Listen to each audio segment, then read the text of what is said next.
नमस्कार साथियों, स्वागत है आप सभी का अनअकैडमी पर। मैं हूं अंकित अवस्थी। कैसे हैं आप?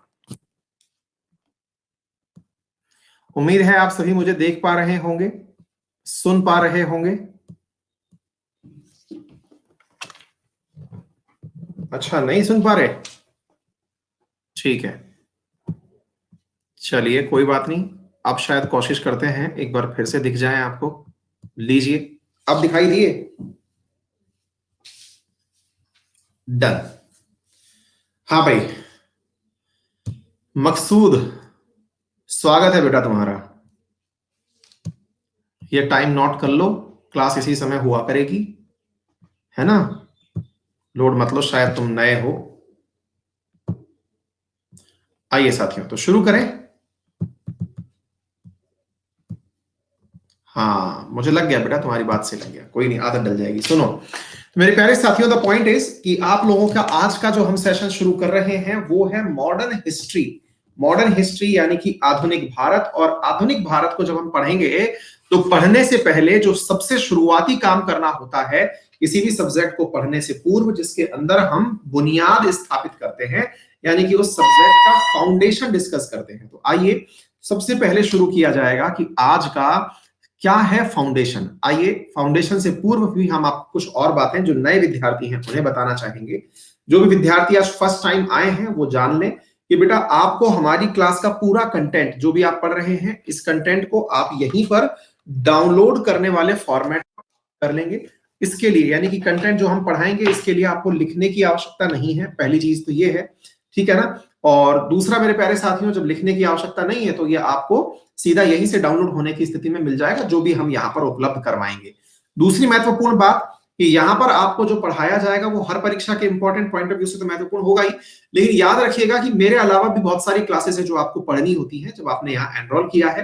तो तरीका क्या है? सबसे पहले तो आपने अगर मेरे कोर्स को एनरोल किया है तो मेरी प्रोफाइल पर जाकर के मेरी पुरानी क्लासेस को सर्च कर लीजिएगा। सारी प्रीवियस क्लासेस आपको वहां मिल जाएंगी और प्रोफाइल में जाके फॉलो का ऑप्शन क्लिक कर दीजिएगा।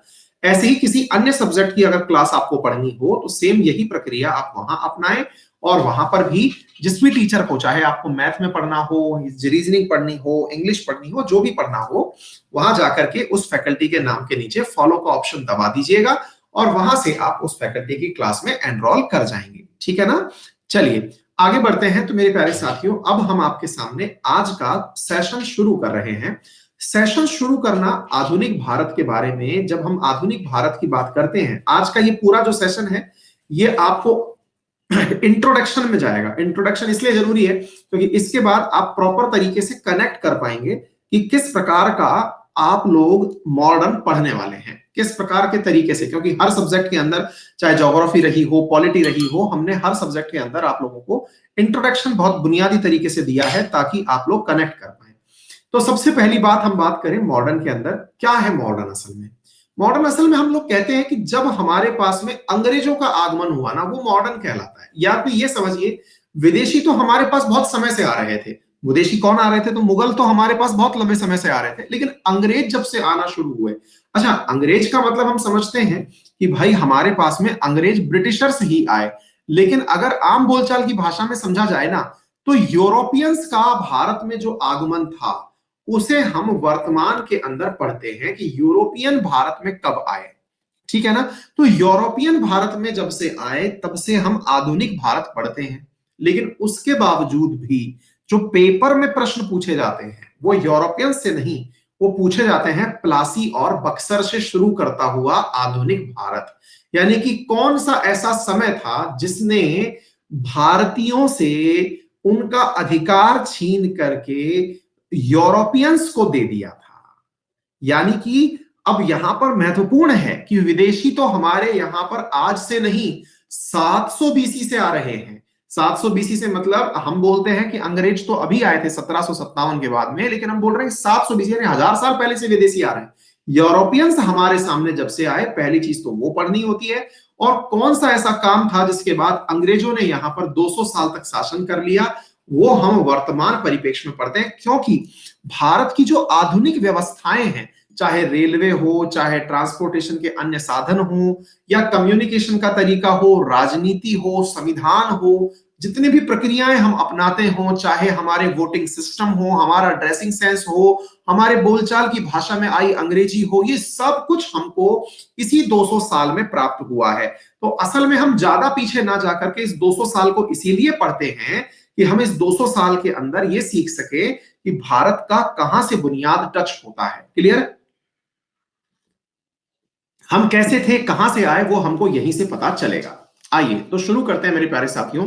सबसे पहली बात कि हमारे यहां यूरोपियंस आए क्यों, ये बहुत महत्वपूर्ण प्रश्न है, इसको हम समझना चाहेंगे। साथियों, अगर आप लोगों ने कभी भारत के अलावा दुनिया का मैप देखने का कष्ट किया हो, तो हम भारत को तो सही से पढ़ लेते हैं कि भाई चलो भारत बना लिया, भारत के अंदर इधर गुजरात बना लिया, गुजरात के ऊपर की तरफ यहां पर पाकिस्तान बना लिया, पाकिस्तान के ऊपर यहां अफगानिस्तान बना लिया, अफगानिस्तान के बाद में इस तरफ आप चलते हैं तो ईरान बना लेते हैं, है ना। ईरान के इस तरफ अगर आप देखते हैं तो यहां पर आप पर्शियन गल्फ कहते हैं, यहां पर सारे वेस्ट एशियन देश पढ़ लेते हैं, यहीं पर आप यमन वगैरह सब पढ़ लेते हैं। इसके बाद में ईरान और इधर की तरफ पहुंचते हैं तो मिलता है आपको तुर्की। क्या मिलता है? तुर्की। ये क्यों बता रहा हूं, असल में मैं तुर्की ही आपके लिए बहुत महत्वपूर्ण है, जिसे अंग्रेजी में आप टर्की कहते हैं। ये बहुत महत्वपूर्ण है और जानना जरूरी है। भारत के इतिहास से इसका बहुत बड़ा संबंध है। असल में क्या है मेरे प्यारे साथियों कि पहले भारत के लोग यूरोपियंस के साथ व्यापार किया करते थे। दोबारा सुनिएगा, भारत के जो लोग हैं वो यूरोपियंस के साथ व्यापार किया करते थे। अगर आप इजाजत दे तो क्या बोलते हैं, मैं एक मैप आपके लिए अपलोड करूंगा, लेकिन थोड़ा बफर आएगा 2 मिनट का, अगर अलाउ हो तो मैं एक इंटरनेशनल मैप अलाउ कर दूं, थोड़ा सा मतलब बफर आएगा, लेकिन है ना, क्योंकि मैं वेबसाइट पे से उसको अपलोड करूंगा, है ना। प्लीज पेशेंस रखिएगा। आप में से कई लोगों ने दिमाग में विचार किया होगा कि सर वर्ड मैप को ढूंढने में इतना टाइम लगता है क्या, है ना। मैं भी आपकी जगह होता तो यही सोचता, लेकिन दिक्कत क्या है गुरु, वर्ड मैप में ही सबसे ज्यादा टाइम लगता है। पूछेंगे ऐसा क्यों है सर, अब इसके पीछे भी कोई लॉजिक देंगे क्या? हमने कहा हाँ लॉजिक देंगे ना भाई। लॉजिक ये है गुरु, क्योंकि वर्ड मैप में भारत के अंदर जो हिस्से हैं कश्मीर वाले, और जो हमारा पाक ऑक्यूपाइड कश्मीर वाला जो हिस्सा है, वो सारे के सारे हिस्से वर्ड मैप के अंदर कहीं और दिखाए हुए होते हैं। ठीक है, तो ऐसी स्थिति में बहुत सारे मैप देखने के बाद में एक मैप निकल के आता है जिसे आप यूज कर पाते हैं। ठीक है, तो फिर भी मतलब बहुत सारी जगह कोशिश करते हैं, मतलब उसके बावजूद भी कुछ ना कुछ छूट छाट जाता है तो इशू होता ही है, लेकिन प्रयास करते हैं हम कि आप लोगों तक सही चीज पहुंचा सके। आइए साथियों, तो इस थोड़े से वर्ड मैप को थोड़ा ब्लर दिख रहा होगा, कोई बात नहीं, क्योंकि जूम किया गया है, लेकिन फिर भी हम बताएंगे तो उससे आपको एक टेंटेटिव आइडिया लग ही जाएगा। मेरे प्यारे साथियों, इस मैप के अंदर आपको दो जगह देखनी है। पहली जगह जो मैं आपको यहां दिखा रहा हूं, ये तो अपना प्यारा भारत है ही। यहां से ऊपर अगर आप देखें तो ध्यान से समझना, देखिए थोड़ा सा आप जलवायु को समझें, जलवायु के साथ में वर्तमान भारत को समझें, तो आपको वर्तमान की सारी परिस्थितियां समझ में आ जाएंगी। कैसे? ध्यान से सुनिएगा। हाँ ब्लर है, मैं पढ़ाने के लिए नहीं लाया हूं बेटा, बस केवल समझाना है, उतना सा समझिए। हाँ भाई, गौरव गौतम जो हैं उन्होंने इस क्लास को समझा कि ये फ्री वाली क्लास है। जिस प्रकार से वो YouTube पर बतिया लेते हैं, ऐसे ही यहां पर अपने मित्रों से बतियाने लगे हुए हैं। बेटा थोड़ा सा आपसे उम्मीद की जा रही है कि ये है ना, कुंभ मेला ना बनाए, अपनी क्लास को सिंसियरली पढ़ें और लोगों को पढ़ने दें बेटा, है ना। बाकी किस किस के दिल्ली पुलिस के एग्जाम कब है, कौन सा सेंटर कहां आया, ये हम आप लोगों को प्रॉपर तरीके से जब आप कहेंगे तो एक इस प्रकार का मिलन समारोह रख देंगे जिसमें कि आपको जानकारियां पता चल जाए। आइए, तो सबसे पहली बात जो आपके सामने है वो हम आपके लिए यहां पर रखते हैं, और वो क्या है, होता ये था, अगर हम थोड़ा जलवायु पढ़ें तो हमें समझ में आता है कि इक्वेटर कहीं यहां से गुजर रही है। इक्वेटर जहां से गुजर रही है उसके ऊपर इंडिया यहां है, और अगर हम देखें तो 23.5 डिग्री, जिसे हम मकर रेखा, कर्क रेखा कहते हैं, जहां तक की गर्म जलवायु पाई जाती है। अच्छा, कई बार हम लोग सोचते हैं यार हम लोग गर्म वाली जगह पर क्यों रहते हैं? भाई साहब, आप इतनी प्यारी जगह रहते हैं कि दुनिया के अधिकांश लोग आपके साथ रहना चाहते हैं। रीजन, क्योंकि आपको किसी भी प्रकार की समस्याएं नहीं है। जीवन जीने के लिए जितना मध्यम तापमान चाहिए, जो जीवन जीने के लिए आदर्श परिस्थितियां चाहिए ना, वो हम भारतीयों को मिली हुई है। यही कारण है कि हम जनसंख्या के मामले में एकदम फाड़ के आगे निकल रहे हैं। अच्छा बोले, लॉजिक बताइए इस बात का। जनसंख्या के पैमाने देख लो, पता चल जाएगा। अब क्या है कि हम लोग भारतवासी अपनी इन्हीं खासियतों को, जो हम आज बाबा जी की बूटी खाते हैं या फिर जिन्हें आप लोग गरम मसाले कहते हैं, इन गरम मसालों को लेकर के उन लोगों के पास जाया करते थे जिन्हें शक्तिवर्धक चीजें हमसे चाहिए होती थी कि भाई जिंदगी तुम्हें भी जीनी है, हम जिलवाएंगे तुम्हें जिंदगी, लोड ना लो। तो हम इंडिया वाले जो हैं, ये अब ये ट्रॉपिक ऑफ कैंसर यहां है, तो ट्रॉपिक ऑफ कैंसर के बाद में जो आर्कटिक सर्कल है वो लगभग यहां से होके गुजर रहा है। असल में इसका लॉजिक क्या है भाई, यहां पर जो है टेम्परेट रीजन है, यानी बारिश, ठंड बहुत ज्यादा है। अब ठंड बहुत ज्यादा है, ठंड जहां बहुत ज्यादा है, जहां सूर्य का प्रकाश सीधा नहीं पहुंच रहा है, टेढ़ा होके पहुंच रहा है, तो यहां के लोगों को अपने जीवन यापन के लिए, ये यूरोप है, इन लोगों को अपने जीवन यापन के लिए अपने भोजन का संग्रह करना होता था। अपने भोजन का क्या करना होता था, संग्रह, कि भाई अगर सर्दियां आएंगी तो खाएंगे क्या, क्यों, बोले उल्लू तो, क्या उल्लू बोल रहा हूं सॉरी, भालू वगैरह जो हैं वो तो जाकर के बर्फ के नीचे छुप जाएंगे, तो जब बर्फ के नीचे छुप जाएंगे तो बड़ी दिक्कत हो जाएगी, तो ऐसी स्थिति में खाएंगे किसको, और पेड़ पौधों की पत्तियां गिर जाएंगी तो बहुत मुश्किल हो जाएगी। इनको खाने की ही दिक्कत थी, हमेशा भूखे थे बेचारे, बहुत गरीब टाइप के लोग हुआ करते थे ये ना। इनकी गरीबी का आलम बहुत बड़ा है भाई, आप सोचिए इतने गरीब होते थे कि यहां जब खाने का पैसा नहीं मिलता था तभी तो ये लोग खोजते खोजते ऑस्ट्रेलिया पहुंच गए थे। देखिए एक बात बताइए, सबसे ज्यादा व्यक्ति कौन माइग्रेट करता है जिसके पास भोजन की व्यवस्था नहीं है, तो लॉजिकली ये समझिएगा कि दुनिया में जो भी मूव किया है, वो अपन कहते हैं ना, चार पैसे कमाने के लिए घर तो छोड़ना पड़ेगा ना। आपके घर में ही सब कुछ है तो आप नहीं जाइएगा, लेकिन भाई आपको जीना है तो माइग्रेट करना पड़ेगा। तो ये लोग जो भूखे लोग हैं, यहीं से घूमते घूमते, आपको मैं थोड़े दिन पहले करंट में भी पढ़ाया था कि ये ऑस्ट्रेलिया पहुंच गए थे, याद है, ऑस्ट्रेलिया में अपने कैदियों को रखा था क्योंकि भुखमरी के कारण वहां रोटी लूटते थे। इनके यहाँ पे क्राइम, ब्रिटिशर्स के यहाँ तो ऐसा होता था, ब्रिटेन वाले तो और ठंडी जगह पर हैं, उनके यहाँ क्राइम कैसे होते थे कि लोग रोटी लूट लिए, इस रोटी लूट के चक्कर में फिर उनको जेल हो गई, फिर उनको ले जा करके छोड़ा जाता था कहीं और जाकर के, इतने गरीब लोग थे, और इतना दूर भेजा जाता था कि बेटा तुम वहां जाओ जहां से तुम वापस ना आ पाओ, है ना। तो ऐसी स्थिति में ये लोग पहले से ही जुझारू प्रवृत्ति के थे। देखिए ये तो हुआ आनंद वाली बात, लेकिन एक बात और भी हम बताएंगे और वास्तविकता से भी इसे थोड़ा जोड़ें आप। आपको मालूम हो कि भारत के अंदर अगर हम 20 करोड़पति निकालें, टॉप 20 करोड़पति, करोड़पति नहीं मतलब अरबपति या सबसे पैसे वाले लोग अगर हम निकालें, तो भाई, हाँ भाई, मरगुल्ला दुर्गा प्रसाद पूछ रहे हैं लूट का मतलब क्या है, लूट लिए मतलब इसका मतलब क्या है। हाँ बेटा, कुछ नहीं है बेटा, जस्ट चिल, जो तुमने सुना वही अपने आप में चिल है, बस उतना ही याद कर लो। सुनो ध्यान से, तो अब क्या हुआ कि भाई साहब, ये जो है ना दुनिया, भारत के अंदर अगर तुम टॉप 20 वो निकालो कि भाई बिलेनियर्स कौन है, तो उनमें से आपको आधे राजस्थान से मिलेंगे। अगर यकीन नहीं होता तो नाम काउंट कर लीजिएगा, आधे आपको राजस्थान से मिलेंगे, चाहे आर्सेलर मित्तल हो, चाहे बिड़ला हो, चाहे ये क्या बोलते हैं ना, बहुत सारे लोग जो हैं, चाहे ये आपके इंडियन एक्सप्रेस के मालिक हो, ये सब सब राजस्थान के हैं, और राजस्थान में भी वहां के हैं जहां पर प्योर मरुस्थल रहा है, जैसे बिड़ला वाले झुंझुनू के हैं जहां पर डेजर्ट है, पीने का पानी नहीं है। रीजन क्या है, ये लोग जीने के लिए माइग्रेट किए, माइग्रेट किए तो आप व्यापार सीखे, तो भाई जो लोग माइग्रेट करते हैं वो लोग ग्रो भी करते हैं, ये सच्चाई भी है, मतलब जीवन की सच्चाई है। अच्छा, दूसरे जो आपको पैसे वाले मिलेंगे वो गुजरात के, क्योंकि यहां पर भी यही हालत है, बिल्कुल मरुस्थल जैसी स्थितियां हैं, तो ये लोग भी माइग्रेट करके भारत के बाहर बहुत जाते रहे हैं, तो ये लोग बहुत ज्यादा व्यापार में आगे बढ़े।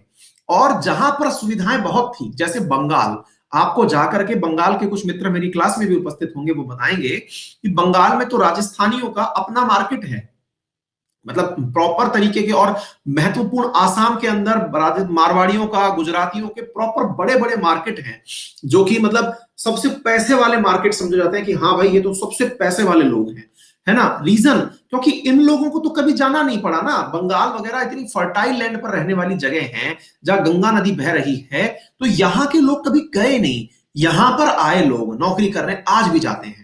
डन, अब इसको थोड़ा दिमाग में रखना, यहीं से अब हम रिलेट करेंगे सारी बातों को। जैसे, तो भाई होता क्या था कि हम में से भारत वाले जो लोग थे, ये व्यापारी बन के यहां पर सामान बेचने जाया करते थे। कहां जाया करते थे, तो आप लोगों के इस यूरोपियन खंड में जाया करते थे। सामान लेके जाते कैसे थे, बोले सर इंडियंस को तो पानी में जाते ही डर लगता था। बिल्कुल सही है, अब सुनिए ध्यान से, ध्यान से सुनिए।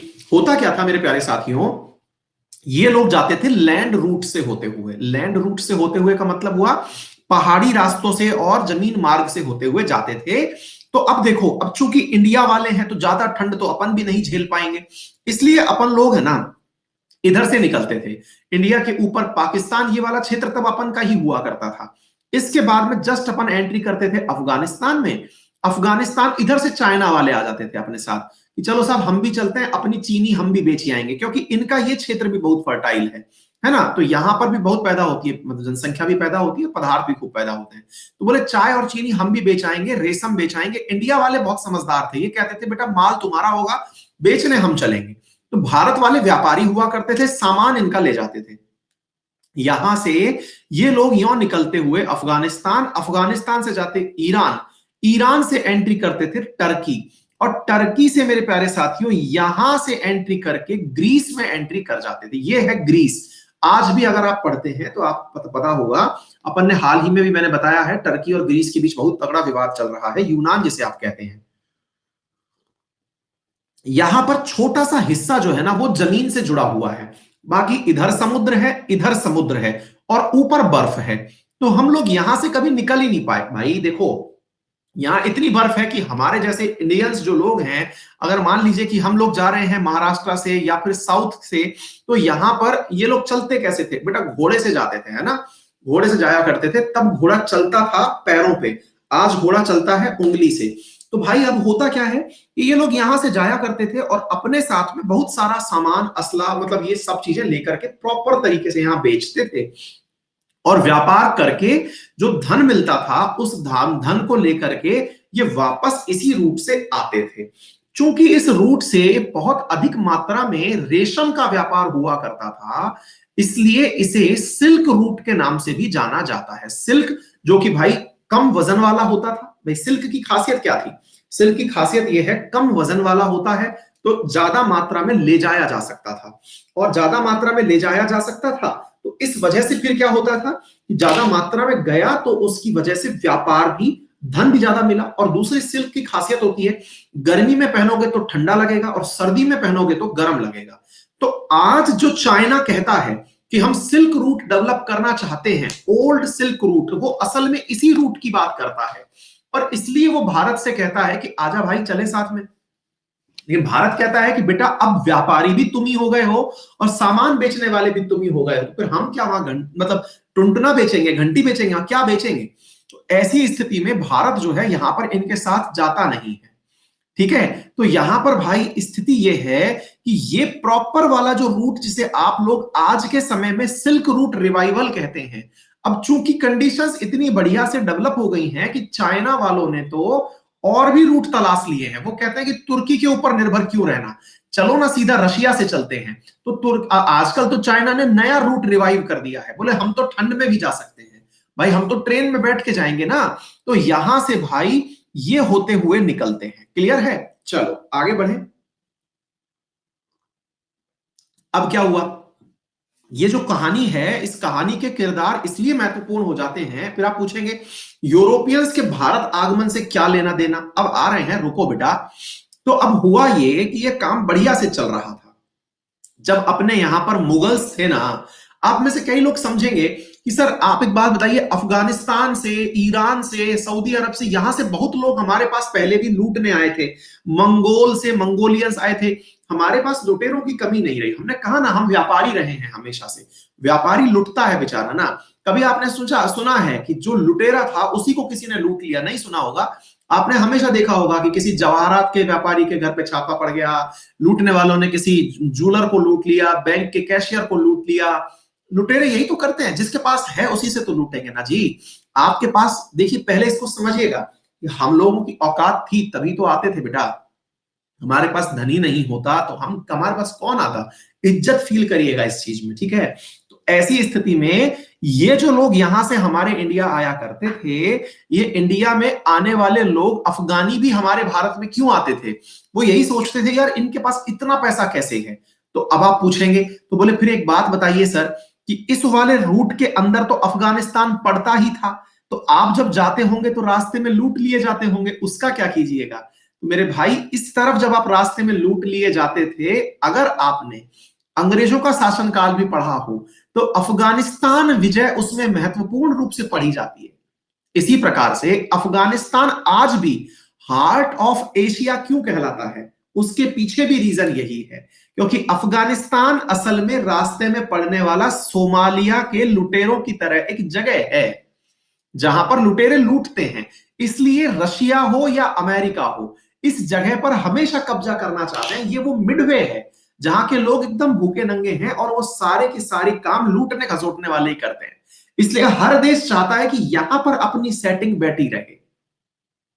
इस क्षेत्र में अपनी सेटिंग बिठाए रखने के लिए यहां से हर देश का इंटरेस्ट जुड़ा है। चाइना यहां पैसा लगा रहा है, भारत यहां डैम बना रहा है, संसद भवन बना रहा है, तालिबान भी अगर सर के आ रहा है तो चलिए उससे बात करें। हर देश यहां शांति चाहता है। क्यों? क्योंकि ये वो मिडवे है जहां भूखे लोग रहते हैं। ठीक है, अच्छी बात है। अब आगे की बात चलते हैं। तो सर मॉडर्न हिस्ट्री से क्या लेना देना है? हमने कहा सुनो बेटा, आगे की बात सुनो, इससे आगे बढ़े। इससे आगे बढ़े तो अब हमको मिला टर्की। ईरान जो है वो हमेशा से पैसा वाला रहा है, मतलब उसको कोई लूटने खसोटने का कोई ऐसा क्रेज नहीं रहा है। अब आए टर्की के पास। टर्की जो है वो हमेशा से नेता बनना चाहा है। देखिए, जब हम पैगंबर साहब की बात करते हैं तो इस्लाम का ओरिजिन भले ही सऊदी अरब में हुआ हो, मक्का मदीना की यात्राएं सब यही होती हूं, लेकिन जो खलीफा बनने वाली जो बात है ना, जैसे कई बार अपन कहते हैं खलीफा मत बने, क्यों? क्योंकि जो सब अपने आप को सबसे बड़ा समझे, वो खलीफा बनने का जो प्रयास किया वो हमेशा तुर्की ने किया कि भैया हम चाहते हैं कि हम ही पैगंबर साहब के सेकंड उत्तराधिकारी हैं।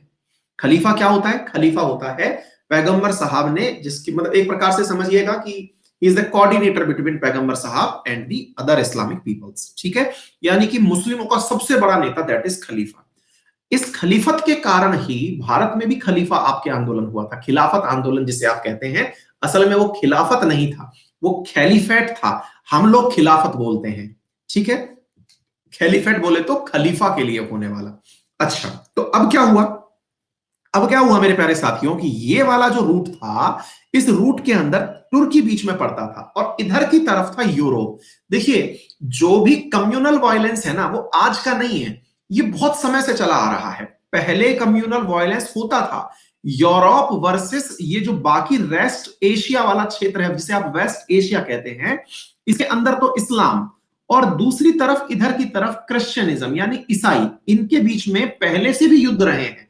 जब आप वर्ल्ड वॉर की हिस्ट्री उठा के देखेंगे तो क्रूसेड्स पढ़ेंगे कि इनके बीच में युद्ध की लड़ाइयां रही हैं। क्यों?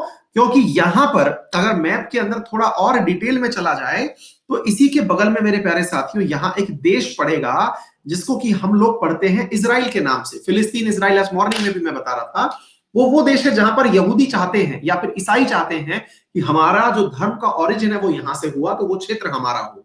एनीवे, कभी इसके बारे में कभी आगे चर्चा करेंगे। फिलहाल के लिए ये समझिए, ये वो जंक्शन पॉइंट था जहां पर ईसाई और इस्लामी लोग आपस में मिलते थे। यानी वो पॉइंट जिसको आप बॉर्डर पॉइंट कह सकते हैं, एक तरफ क्रिश्चियन और एक तरफ आप लोगों के मुस्लिम, ये दो लोग आपस में मिलते थे। कौन से थे ये लोग? तो मेरे प्यारे साथियों, यहीं पर ये वाली जो जगह है, इसके एक तरफ था रोमन एम्पायर। रोमन सैनी नहीं, रोमन एम्पायर। रोमन सर जो है हिस्ट्री ज्यादा अच्छे से पढ़ लिया लगता है, तो उन्होंने इसी के ऊपर रोमन एम्पायर रख लिया। रोमन एम्पायर रोम वालों का साम्राज्य। अच्छा, हमें कई विद्यार्थी पूछे ये रोमन कौन है? अरे भैया, रोमन सैनी हमारे मालिक, जो कंपनी के मालिक हैं अन अकेडमी के, वो। सुनिए तो मेरे प्यारे साथियों, रोम जिसे आप ग्रीस कहते हैं, ये असल में रोमन एम्पायर हुआ करता था। रोम जिसकी, अरे यार, जब हम सुनते हैं तो एक बात बताइए, यूनान वगैरह सुनते हैं कि नहीं सुनते हैं? तो भाई साहब, ये ग्रीस वाला जो क्षेत्र था ये असल में हुआ करता था रोमन एम्पायर। ठीक है ना? रोम, रोमियो नहीं, रोम, है ना? अच्छा, दूसरी तरफ था यहां पर ऑटोमन एम्पायर। ऑटोमन एम्पायर बोले तो मुस्लिमों का एम्पायर जो पूरे क्षेत्र में व्यापक था। ये जो पूरा क्षेत्र था ये ऑटोमन एम्पायर के अधीन हुआ करता था। ये भी अगेन जब आप वर्ल्ड हिस्ट्री पढ़ते हैं तो उसमें आती हैं सारी बातें। रोमन एम्पायर और ऑटोमन एम्पायर, इन दोनों के बीच में अब मैं फिर एक फोटो और अपलोड करूंगा। वो थोड़ी देर के लिए और 1 मिनट ब्लर हो जाएगी आपकी इमेज, लेकिन वेट करिएगा प्लीज।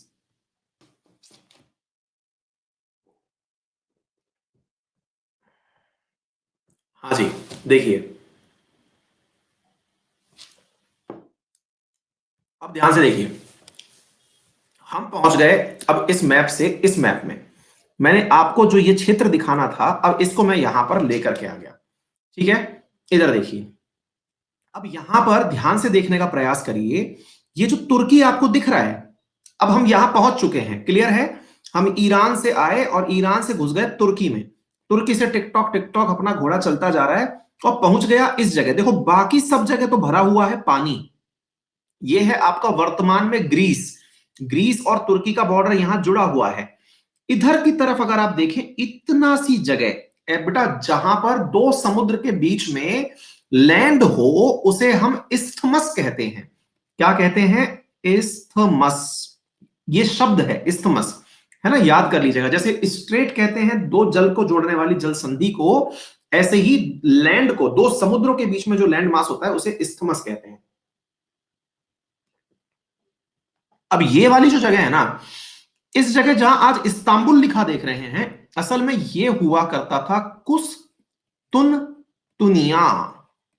ये एक प्रकार से यूं समझो, ये एक प्रकार का पुल था भाई। हालांकि जैसे आज इंडिया के अंदर अपन क्या बोलते हैं कि पूर्वोत्तर भारत से भारत का जो संपर्क है, अगर वो कोई चिकन नेक, जो कि अपन सिलीगुड़ी कॉरिडोर जिसे अपन बोलते हैं, आज उसका इंपॉर्टेंस क्यों बहुत ज्यादा है? क्योंकि एक तरफ चाइना बैठा हुआ है, एक तरफ बांग्लादेश बैठा हुआ है। अगर इस जगह पर किसी ने कब्जा कर लिया तो हमारा पूरा संबंध पूर्वोत्तर भारत से छूट जाएगा। याद है, भारत के अंदर भी तो हम यही बोलते हैं। एग्जैक्टली ऐसा ही था। सबको यह मालूम था ऑटोमन एम्पायर को कि बेटा अगर इस पर कब्जा कर लिया तो सबसे ज्यादा टोल तो यही मिलेगा। टोल यही मिलेगा मतलब यह हुआ कि सबसे ज्यादा वसूली इस जगह पर होगी, क्योंकि बेटा यहां से तुम लोग घुसोगे अब इसके अंदर, यूरोप के अंदर। इस जगह को लेके बहुत युद्ध हुए हैं। ऐसा कहते हैं कि 59 दिन तक युद्ध चला था, 69 डेज का युद्ध चला था 1453 में मेरे प्यारे साथियों, जब जाकर के ऑटोमन एम्पायर ने इस जगह पर कब्जा किया था। समझ में आ गया? क्लियर हो गया? इस जगह पर यानी कि कुस्तुनतानिया पर जो ऑटोमन एम्पायर था उसने ये वाले ग्रीस वालों को हरा दिया। ग्रीस इतना सही नहीं था तब, पूरा ग्रीस साम्राज्य हुआ करता था, इनको हरा दिया था। अब आप पूछेंगे सर इसका आज क्या महत्व है? हमने कहा बस हो गया काम। काम यही हो गया, अगर कोई कब्जे में जगह चली गई और आपका व्यापार अवरुद्ध हो गया, तो भैया देखिए ना, कुछ चीजें दुनिया में ऐसी हैं जो कि अपना रास्ता अपने आप ढूंढ लेती हैं। फिजिकली तो हम उन्हें जानते हैं, लेकिन व्यापार भी उनमें से एक चीज ऐसी ही है जो अपना मार्ग खुद से ढूंढ लेती है। तो मेरे प्यारे साथियों, व्यापार के रास्तों में जब ये रास्ता बैन हुआ, इन्होंने सोचा ऑटोमन वालों ने कि अब हम लोगों ने ये रास्ता समझ लिया है, पकड़ लिया है, तो ऐसी स्थिति में यहां से हम लोग किसी को जाने देंगे तो टोल वसूलेंगे और बहुत पैसे वाले बन जाएंगे। ये यूरोपियंस की उस जो क्या कहते हैं जिजीविषा कहिए या दृढ़ता कहिए, जीने की जो इच्छा है उसे कहिए, उससे अवगत नहीं थे कि यार ये लोग कितने बड़े वाले हैं। मतलब भाई साहब इन लोगों ने तो हद ही कर दी। इनने कहा बेटा तुम्हें टोल नहीं देंगे, अब चाहे जो हो जाए, हमें कहीं से भी जाना पड़े। बोले फिर इसका मतलब क्या हुआ? तो अब इसका मतलब यह हुआ मेरे प्यारे साथियों, ध्यान से समझना, यहीं से शुरू होता है सारा की सारा गेम। क्या शुरू होता है भाई साहब? यूरोपियंस को यहां से पहुंचना था अब इंडिया और चाइना। बोले यार अपना व्यापार जहां होता था वहां से पहुंचते हैं। बोले चलो चलते हैं। अब इंडिया और चाइना पहुंचने के लिए किसी ने इन यूरोपियंस को यह पढ़ा दिया कि बेटा धरती गोल है। साइंस के विद्वान तो होते ही थे। बोले धरती गोल है, ये पढ़ा दिया। अब धरती गोल है ये पढ़ा दिया तो इनने सोचा कि जब धरती गोल ही है तो यो चलते हैं ना। इनको ये नहीं पता था कि इस महासागर के बाद, कौन से वाले, ये अटलांटिक महासागर के बाद भी कोई और है। इनको ये नहीं पता था। इनको ये पैसिफिक ओशियन का आइडिया ही नहीं था कि पैसिफिक ओशियन जैसा भी कोई ओशियन है। ये सब सोचते थे बस यो चल पड़ो, तो यो चलोगे तो चाइना आ ही जाएगा। यानी इनके लिए ये वाला क्षेत्र एकदम अनभिज्ञ था। ये हुआ, आइडिया ही नहीं था कि एक लैंडमास और भी है। भाई साहब ये नाव पतवार सब उठाए और उठ करके चल दिए। यहां से चले, चलते गए, सामने इनको जैसे ही लैंड दिखी भाई साहब एकदम खुश हो गए और बोले मजा आ गया। बोले इंडिया आ गया। इंडिया आ गया तो अभी थोड़े कंफ्यूज हो गए कि यार हमारे जो इंडिया में आते हैं व्यापारी वो तो बड़े स्मार्ट स्मार्ट से होते हैं, है ना, और इंडिया में आते हैं तब तो बड़े स्मार्ट से होते हैं, यार ये अजीबोगरीब टाइप के क्यों हैं? तो बोले हो सकता है कि देश में तो इनके ऐसे ही रहते हो, व्यापारी स्मार्ट होता हो। तो इनने कहा चलो तो एक काम करते हैं, चूंकि अपन यहां पर गए थे वेस्ट की तरफ, भाई दिशाओं का अगर ज्ञान लो तो ऊपर नॉर्थ, नीचे साउथ, इधर ईस्ट, इधर वेस्ट, तो बोले इन लोगों को वेस्ट इंडियन कह दो। क्या कह दो? West Indian. इनमें से कुछ कलाकार यहां पर भी गए हुए थे, भाई कोलंबस ने खोजा था ना अमेरिका को। बोले अच्छा, तो बोले एक काम करो, इनको ना तेरी ना मेरी, इनके रंग के आधार पर रख दो, इनका नाम कर दो रेड इंडियन। क्या कर दो? रेड इंडियन नाम कर दो। तो भैया आप ऐसे समझो कि हम हल्के में चीज, मतलब अपने इतिहास को समझना पहले। हमको लोग खोजने निकले तो अमेरिका बना, अमेरिका आज अपने आप को बड़ा 30 मार का भले ही समझता हो, लेकिन बेटा तुम बने तब जब हमको खोजने लोग निकले थे, समझे? हमारी खोज में तुम पा गए और आज दुनिया की महाशक्ति बने बैठे हो। बेटा रीजन था कि तुम थे ना थोड़े जलवायु के हिसाब से सही जगह पड़ गए, क्योंकि तुम्हारे यहाँ पैदावार वगैरह ठीक थी, जल जंगल सभी सभी बढ़िया जगह थी तुम्हारे पास। ये जो लोग भुखमरे लोग यहां से आए थे, इनको तुम्हारे यहाँ खेती बाड़ी की व्यवस्था दिख गई है, यही बस गए, इन्होंने कहा नाव चला के आना है, यही रह लेंगे। आज अपन में से कई लोग ऐसे हैं कि एक स्टेट से छोड़ के दूसरे स्टेट नौकरी नहीं करना चाहते कि यार कौन आएगा, ये लोग भाई साहब समुद्र पार कर गए, जिंदा रहे ना रहे चलो जाके आएंगे।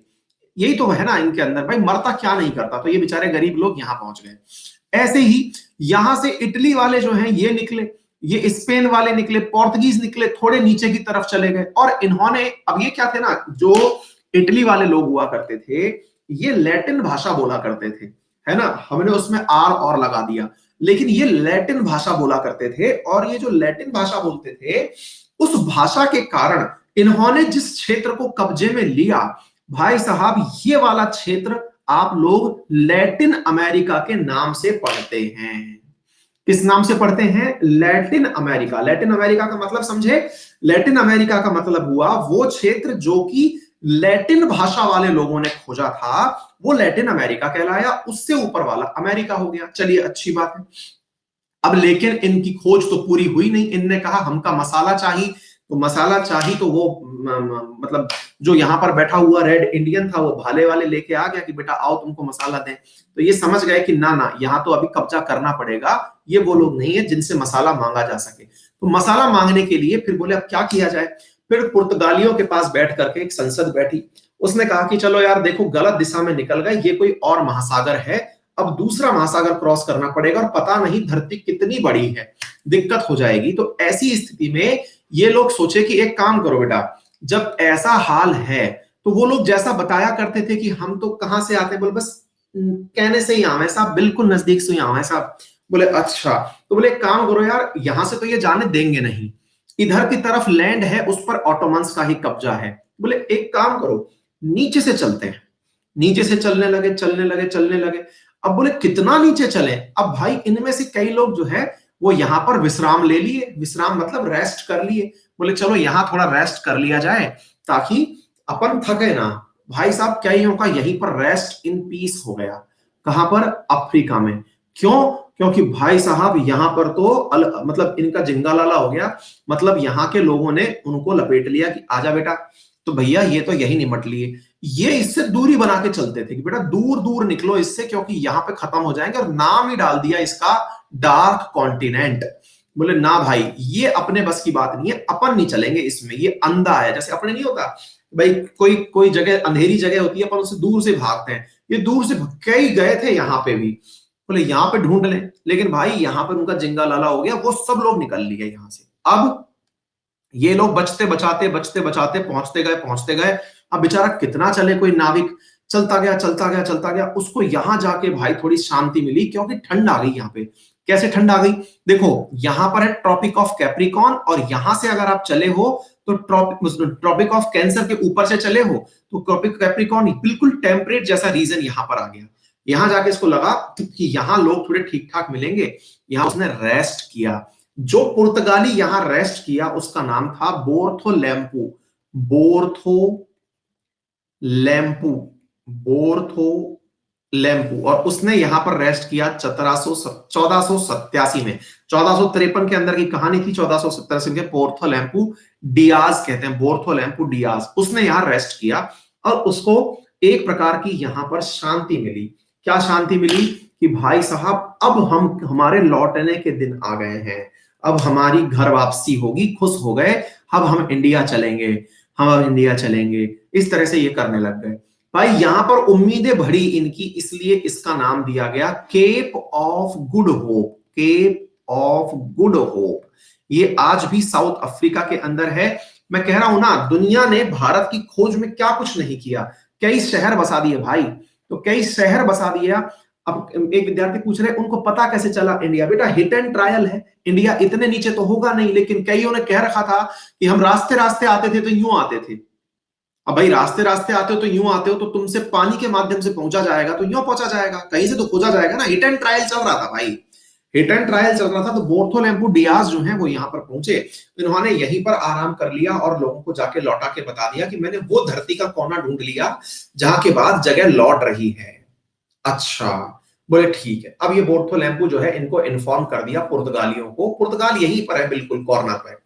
बोले अच्छा, बोले एक काम करो, अपने मामा जी को भेजो, अब वो थोड़े अच्छे नाविक हैं और जाकर के वो इंडिया पहुंचेंगे। बोले ठीक है, मामा जी बुलाए गए।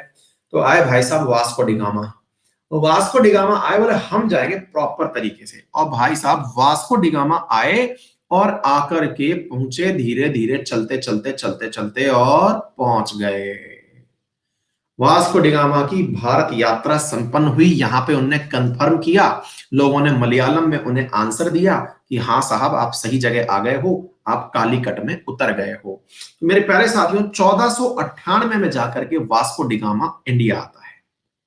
पुर्तगालियों का भारत आगमन हुआ। एक प्रकार से यह कहा जाए कि पुर्तगालियों ने ही पूरे यूरोपियंस को इंडिया खोज के बताया। अब आप ये सोच के देखिए कि इंडिया की मतलब इंपॉर्टेंस क्या है, इस बात को आप समझ करके चलिएगा। ठीक है साहब। अब लोग कहते हैं कि वास्को डिगामा भाई इतने लंबे यात्रा करके आया है, कोई मोटराइज व्हीकल है नहीं, पतवार चला के, नाव चला के, जीना मरना कुछ भी नहीं पता था, कैसे पहुंचूंगा क्या करूंगा, लेकिन पहुंच गया। पहुंच गया तो फिर भाई इससे लोगों ने पूछा भाई आए क्यों हो? बोले हमका मसाला चाहिए। बोले अच्छा मसाला चाहिए, बोले ठीक है, बोले ले जाओ। तो भाई वास्को डिगामा यहां से मसाला ले लिया, मसाला लेके बढ़िया से खूब तो खुद खाया, बढ़िया से उसका हाजमा खराब हुआ और लेके लौट पड़ा। लौट पड़ा तो भाई साहब लौटा तो जितना उसने खर्चा किया था आने जाने, दिनों में फिनों में, जितने भी आंकड़ों के मुताबिक ये पता चलता है कि उसने 60 गुना ज्यादा मुनाफा कमाया। 60 टाइम्स उसने अपना मुनाफा कमाया कि भैया हम तो एकदम मजे में आ गए। अब आप पूछेंगे कि सर उसको यहां तक लाने का रास्ता भी तो दिखाया होगा किसी ने, भाई कोई तो हेल्पिंग हैंड रहा होगा। मैंने कहा हाँ भाई, गुजराती कुछ दिन तो गुजारिए गुजरात में। एक गुजराती था, उसका नाम था अब्दुल मनीक। उस गुजराती ने इनको रास्ता दिखाया था। कहते हैं अब्दुल मलिक ने इनको रास्ता दिखाया था कि बेटा आओ तुम्हें हम गुजरात घुमाएं। तो भैया वो यहीं तक पहुंच पाया और मेरे प्यारे साथियों यहां पर मेरे प्यारे साथियों वो सब चीजें पा गया। अब तो लत लग गई, मुझे तो तेरी लत लग गई। अब भाई साहब वो 1502 में फिर आया, बढ़िया से व्यापार किया, रास्ता लोगों को बढ़िया से समझ में आ गया। लोगों को बढ़िया से रास्ता समझ में आ गया। मामा जी जो है 1524 में हम सबको छोड़ करके धरती से चले गए, लेकिन भाई हमारी बहुत बुरी गत बिगाड़ गए। मामा बहुत भांजों के साथ गलत कर गए और ऐसी स्थिति में मेरे प्यारे साथियों ये रास्ता पता चल गया अंग्रेजों को और फिर यहां से आगमन प्रारंभ हुआ आने वाले जितने भी यूरोपियंस हैं उनका। क्लियर है? तो यहां से मेरे प्यारे साथियों वास्को डिगामा पहले आते हैं, उनके बाद में फिर मेरे हॉलैंड के जो साथी हैं वो आते हैं। वो कहते हैं कि भाई साहब आपके पास तो कुछ फिर भी है, हम लोग तो वैसे ही डूबे हुए बैठे हैं। क्योंकि हॉलैंड का मतलब है नीदरलैंड, बेनालक्स कंट्री है ये। देखिए ये इतने गरीब है ना, आज बनते हैं ये बहुत ज्यादा रईस, लेकिन इनकी हालत हमसे पूछिए, हम जानते हैं इनका काला चिट्टा। बेल्जियम, नीदरलैंड और लग्जमबर्ग, नीदरलैंड के लोग ही हैं जो हॉलैंडी कहलाते हैं, हॉलैंड के लोग ही हैं जो डच कहलाते हैं। ठीक है ना? तो मेरे प्यारे साथियों ये जो डच शब्द है हॉलैंड से ही निकला था और यही लोग थे। इनके यहाँ पे हालत ये है, पोल्डर लैंड्स है इनके यहाँ पे, समुद्र का पानी तो अंदर घुसा आता है इनके, यानी कि इनकी जमीन जो है वो नीचे है, समुद्र का तल ऊपर है। आप सोच के देखो ये लोलैंड कंट्री, इनका समुद्र का तल ऊपर है, यानी समुद्र एक बार बढ़िया सी खर्राटे ले ले तो इनका देश में पानी भर जाता है। आप सोच के देखो, यानी डूबना इनका तय टाइप से वो जगह, इनको तो जगह चाहिए ही चाहिए। इनने रोक रखा है जगह, बाढ़ लगा रखे ताकि समुद्र का पानी अंदर ना आए, ऊंची ऊंची दीवारें खींच रखी ताकि अंदर ना जाए। बताओ, क्लियर है? तो भाई साहब ये लोग जो हैं बेचारे भूखे, बेचारे ये भी चले कि भाई हमको भी कुछ दिलाओ यार। तो ये डच वाले जो लोग हैं ये चले आए। इधर से ये गरीब लोग जो यूके वाले थे, इन गरीबों को भी भाई रोटी के लिए लड़ाई चल रही थी, अच्छा कपड़ा पहनना था भाई। लेकिन वही वाली बात है ना कि जो लुटेरे होते हैं आज के जमाने में वही टिप टॉप घूमते हैं। मैं किसी भी व्यक्ति के ऊपर पॉलिटिकल कमेंट नहीं कर रहा हूं, लेकिन जो लुटेरे होते हैं वही टिप टॉप कपड़े पहनते हैं। तो भाई साहब ये लोग भी आए, इनको भारत के कपड़े से प्यार था, और कपड़े से प्यार था तो ऐसी स्थिति में इंडिया का जो बंगाली कपड़ा है ना जी, कॉटन का, वो इनको पहनना था। इनको ये था कि भाई आप लोग इतना बढ़िया कपड़ा पहनते कैसे हैं। तो पहनने के लिए हमने कहा कुछ दिन तो गुजारो गुजरात में। आ गए भाई साहब बंगाल के अंदर, ये जो अपना क्षेत्र है ना, बांग्लादेश भी अपना ही होता था। देखो इंडिया जब एकीकृत इंडिया था ना गुरु, इतनी मोस्ट, मतलब आज आप सोच के देखिए, हम ये थे, सिंध हमारे पास, ये हमारा पूरा, ये बहुत फर्टाइल लैंड है बेटा। सिंध पंजाब वाला जो क्षेत्र है ना, बहुत फर्टाइल लैंड है। और ये बांग्लादेश है ना, ये बिल्कुल गंगा, जिस प्रकार से यहां पर इंडस रिवर का प्रभाव है, ऐसे यहां गंगा का प्रभाव है। दोनों ही जगह एल्यूवियल सॉइल, बढ़िया मात्रा में खाद्यान्न की पैदाइश, यहां पर बढ़िया कपास की उत्पत्ति। मतलब हम लोग, मैं कह रहा हूं प्राउड करिए कि हम इतने रईस लोग थे, ठीक है ना। मतलब हम लोगों को जरूरत ही नहीं थी यार, हम लोग सब चीजें, इन सब चीजों से हटते थे कि हटा यार कुछ करना ही नहीं है। सोने की चिड़िया मजाक थे कि यार हम इतनी बड़ी चीज थे। तो ये लोग आए कि हमको आपका कपड़ा पहनना है। ऐसा कहते हैं कि ब्रिटेन में ये गर्व की बात हुआ करती थी कि अगर किसी ने इंडियन कॉटन पहन रखा है, इंडियन कॉटन किसी ने अगर पहन रखा है, तो वो वहां के प्राउड की बात होती है। और आज देख लो बेटा, आज लोग जो है वो दूल्हे राजा दुल्हन लेने जाएंगे तो कोट पैंट पहन के ही जाएंगे। घोड़ी पे बड़े ही शेरवानी में घुसे, लेकिन लेने कोट पैंट में ही जाएंगे, ये हालत है। तो हमारे ऊपर फिर हमारे मानसिकता को ब्रश किया गया ना, हमारे अंदर दिमाग में ये बिठाया गया कि व्हाइट मैंस बर्डन, यानी कि श्रेष्ठ जो है वो यही है, अंग्रेज ही श्रेष्ठ है। हमारे मन में ये विचार डाला गया था, ठीक है। तो आप सोच के देखिए, उम्मीद है आप लोगों को ये बात अच्छे से समझ में आ गई हो। देख लो 27% जो वर्ल्ड की इकोनॉमी थी 1706 में, वो औरंगजेब के माध्यम से चलती थी। तो ये बहुत बड़ी बात है, ठीक है। एनीवे, तो फिर अंग्रेज चले आए। फिर अंग्रेज के बाद डेनमार्क के लोग, ये जो आज बनते हैं ना बहुत ही होशियार, नॉर्वे, स्वीडन, डेनमार्क, ये तक अरे गरीब थे यार ये लोग चले आए। फिर ये डेनमार्क वाले आ गए। फ्रांस वाले जो थे ना, ये राजा बाबू हुआ करते थे। फ्रांस में राजशाही बड़ी जोरदार चीज थी। ये सोचते थे कि अरे ये गरीब लोग पैसे वाले कैसे हो गए, तो चलो हम भी मेहनत करेंगे। इनके राजा जी कहते थे चलो बेटा हम भी लूटेंगे, क्योंकि पड़ोसी अमीर हो गया है।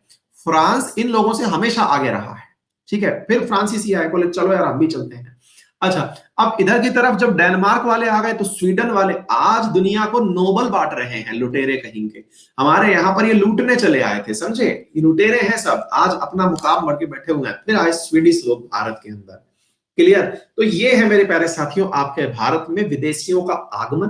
पेपर में बस यही क्रम पूछा जाता है, जो हमने बोला उसे लिख लेना। लिखने से मतलब है कि क्रम लिख लेना, कि सबसे पहले पुर्तगाली आए, फिर डच आए, फिर अंग्रेज आए, फिर डेनमार्क वाले, डेनिस आए, फिर फ्रांसीसी आए, फिर स्वीडन वाले लोग आए, ठीक है। बस ये कितना सा क्रम लिखना है। बाकी कल से जो है हम आपके लिए प्लासी का युद्ध शुरू कर देंगे। अदरवाइज फिर क्या है कि जटिलताओं में उलझते हुए चले जाएंगे। लेकिन हाँ, इतना जरूर तय मानते हैं कि अब आपको यह पता चल गया होगा कि मॉडर्न इतिहास का महत्व क्या है। हाँ जी, क्लियर, रॉयल फीलिंग आ रही है ना, बस यही आनी चाहिए थी। चलो बेटा मस्त रहो, बिंदास रहो। और सुनो, अपने 11:30 बजे वाली जो क्लास है उसमें रिवर सिस्टम पढ़ के आना, जो आपको पढ़ा रखा है उसी का टेस्ट लेंगे, ठीक है। और जो नए बालक बालिकाएं आए हैं वो ज्योग्राफी वाला मैटर निकाल लीजिए, पुरानी क्लास में मिल जाएगा। रिवर सिस्टम पढ़ लो, टेस्ट लेना है आप लोगों का, ठीक है। थम्स अप कर दो एक बार, ठीक है। चलो बेटा, thank you so much, take care, bye bye, see you.